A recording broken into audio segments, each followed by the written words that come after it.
Hey everyone, Miss Christa here from the Kishner Library, and today I'm going to show you guys how to make bath bombs at home.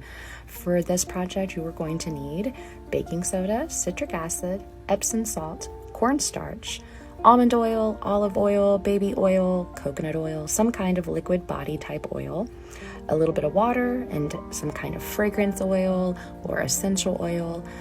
You can also use food coloring. I was really careful with food coloring here because I have heard it can stain your tub, and so I didn't want to go crazy. But if you really want to get cool with some food coloring or coloring your bath bombs, you might want to look into buying soap dye, which is a lot safer for your tub. So here I'm just measuring out my dry ingredients. It's 1 cup of baking soda, half a cup of citric acid, half a cup of Epsom salt, half a cup of cornstarch. A little note on the Epsom salt, you can buy it unfragranced, like fragrance-free.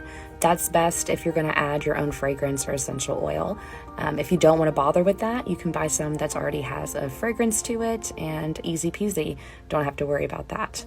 Here I'm adding 2 tablespoons of almond oil. I like to add them one at a time and really mix them in well. You can add your soap dye to the oil now if you want. It's a good idea. You just have to kind of really mix it in there. Also, I like to put my hands in the mix and really rub and get that oil mixed in so it doesn't get clumpy with the dry ingredients. It's a kind of a good idea just to make sure it's really well distributed.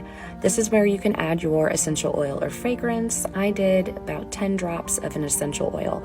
Depending on the fragrance or oil you choose, you might need more or less. Start with less. You can always add more. You don't want them to be too overpoweringly scented. And I gave it a smell there just to make sure. Now I'm going to talk to you guys a little bit about the water.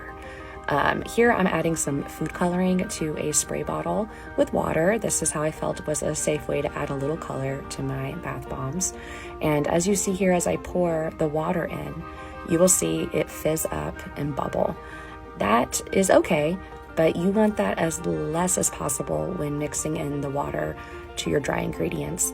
The water is going to activate that citric acid and baking soda, and if you add your water too fast, too soon, it can cause some problems with your bath bomb mix. You'll still be able to probably make a bath bomb, but they might start expanding in the mold if you do this too quickly.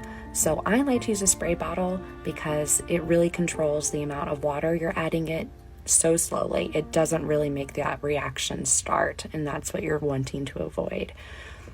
You can slowly sprinkle in water. This recipe called for 3/4 of a tablespoon. I might have wrote that down wrong because that seems like a really arbitrary measurement.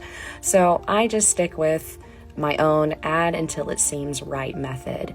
And so once I can squeeze it together and it really stays into my palm without falling apart really easily, I start filling my molds.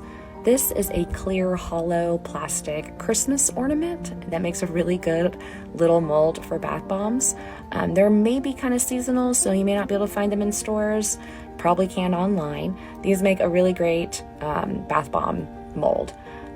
Over time, they can crack and be a little flimsy, but they definitely serve their purpose well. I'm also going to be using a silicone mold.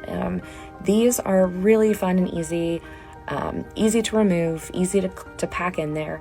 I've noticed silicone molds are becoming more popular, and you can get them at, Walmarts and Targets and stuff. So definitely look around. You can also use like a plastic Easter egg or like a muffin tin as a mold as well.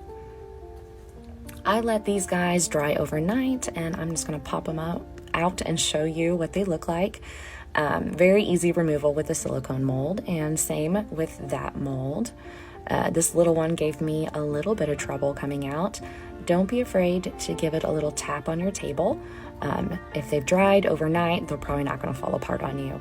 So there is that. And like I said, these aren't very colorful because I was worried and I didn't have any soap dye. So these are a lot more fun if you can get colorful with them.